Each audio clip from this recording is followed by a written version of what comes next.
안녕하십니까. 이 시간에는 대부분 사람들은 커피의 발암 성분을 매일 마시고 있습니다. 이렇게 드셔야 합니다. 라는 제목으로 말씀드리겠습니다. 우리나라 사람 대부분은 커피를 마십니다.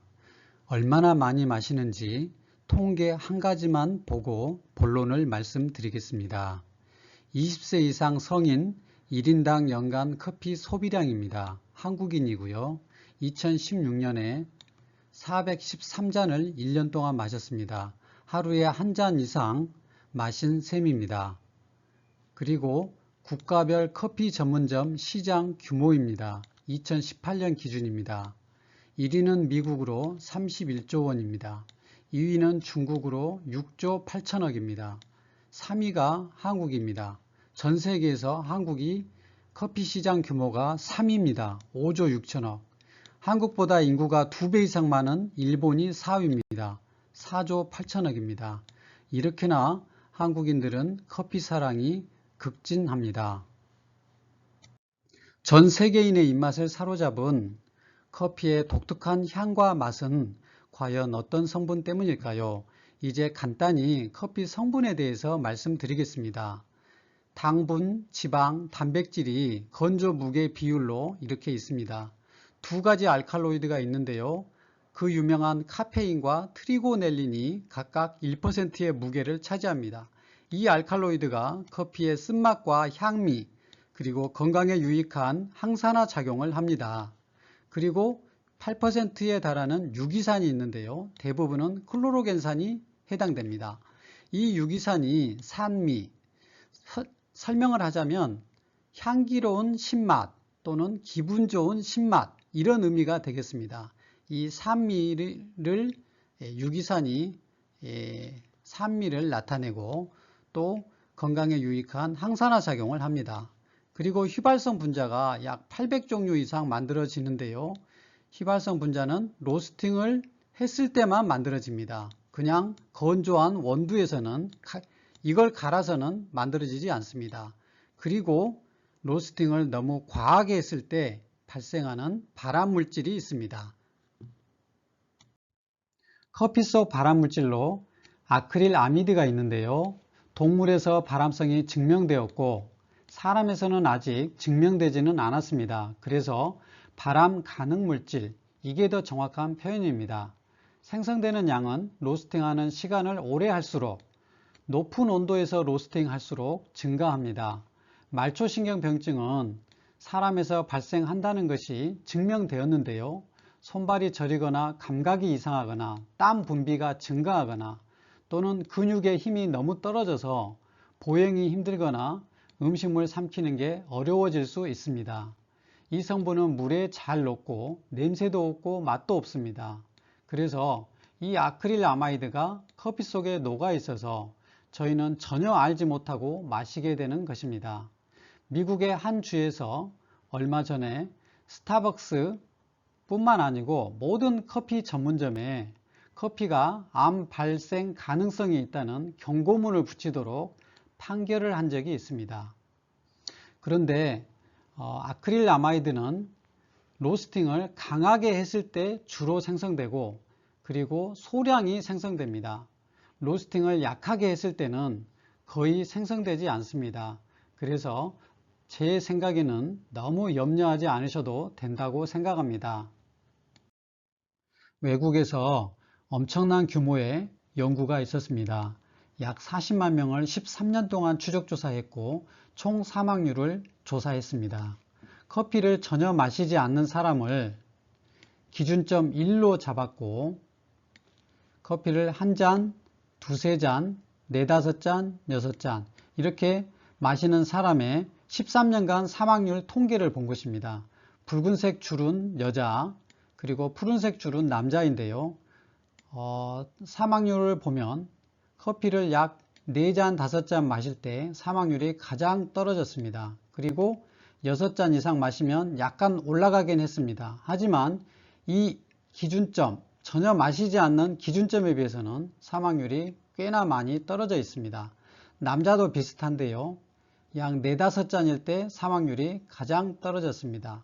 그리고 카페인이 있거나 없거나 상관없이 커피 잔수를 계산했습니다. 그래서 사망률 감소는 카페인 때문은 아닌 것으로 보고 항산화 성분, 폴리페놀이나 유기산과 같은 항산화 성분이 우리 사망률 감소에 영향을 준 것으로 추정하고 있습니다.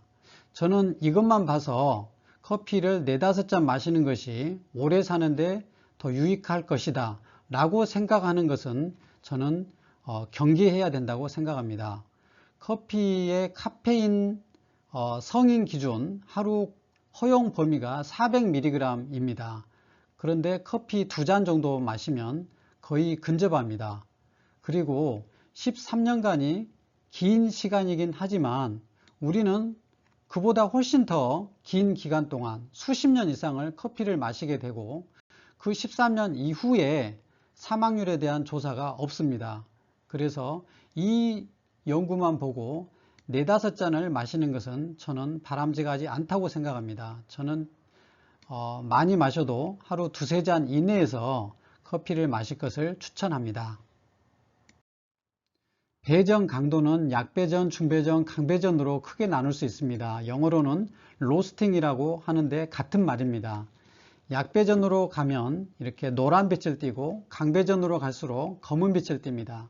약배전은 신맛이 강합니다. 유기산이 살아있기 때문에 그렇고 강배전으로 갈수록 쓴맛이 강합니다.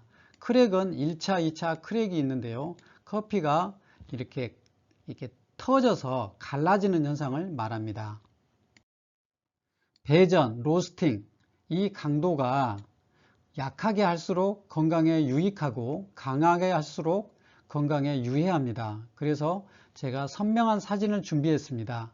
건조한 온도는 녹색을 띱니다. 엽록소가 있기 때문에 그렇지요.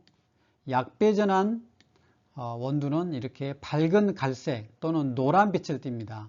중배전한 원두는 갈색을 띱니다. 그리고 크랙, 이렇게 터져서 갈라지는 이런 크랙이 생깁니다. 강배전은 검은색이 보이는데요. 강배전을 보면 커피 표면에 번들번들한 기름이 묻어나와 있습니다. 커피 내부에 있는 기름이 표면에 올라와서 묻어 있는 것인데요. 이 기름이 이렇게 묻어 있으면 쉽게 산화가 됩니다. 그래서 가급적 빨리 드셔야 합니다.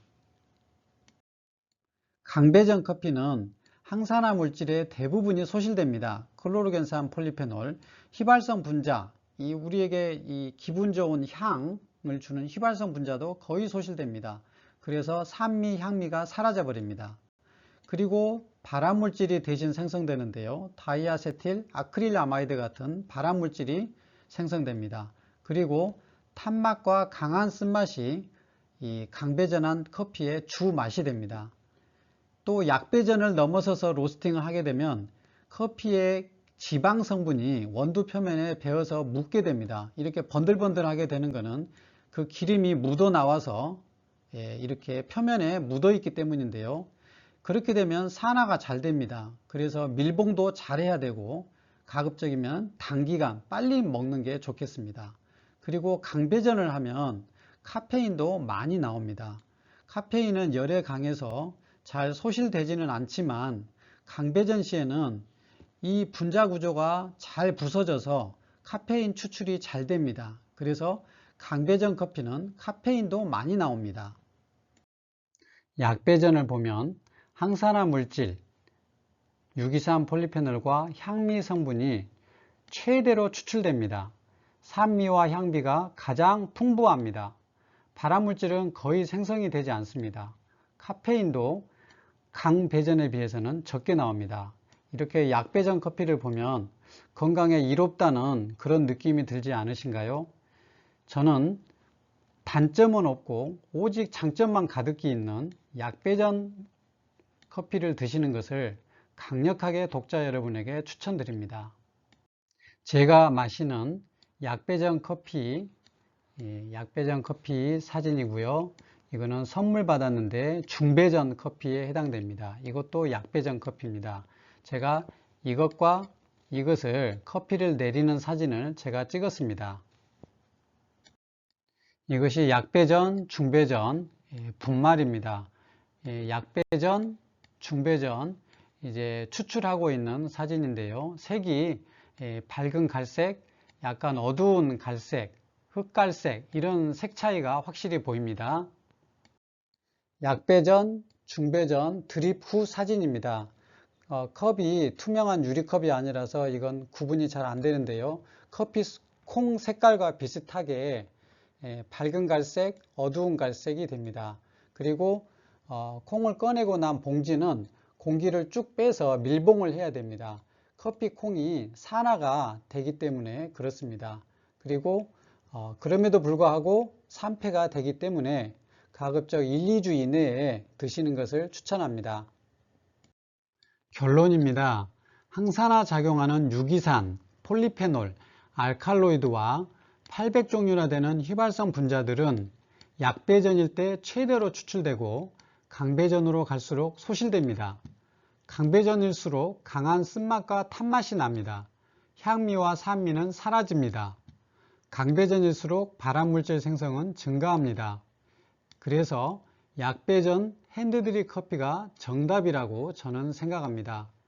드립 커피 종이 필터는 중성지방 대부분을 거릅니다. 커피콩 속에 있는 지방질 성분을 이 커피 필터가 대부분 거르기 때문에 커피를 마시면 콜레스테롤이 약간 올라가는 효과가 있지만 이 드립 커피를 마시게 되면 그런 걱정 없이 커피를 즐길 수가 있는 것입니다. 이상으로 커피의 건강에 유익한 점과 유해한 점에 대해서 말씀드렸고, 다음 시간에는 카페인과 건강 관계에 대해서 말씀드리도록 하겠습니다. 감사합니다.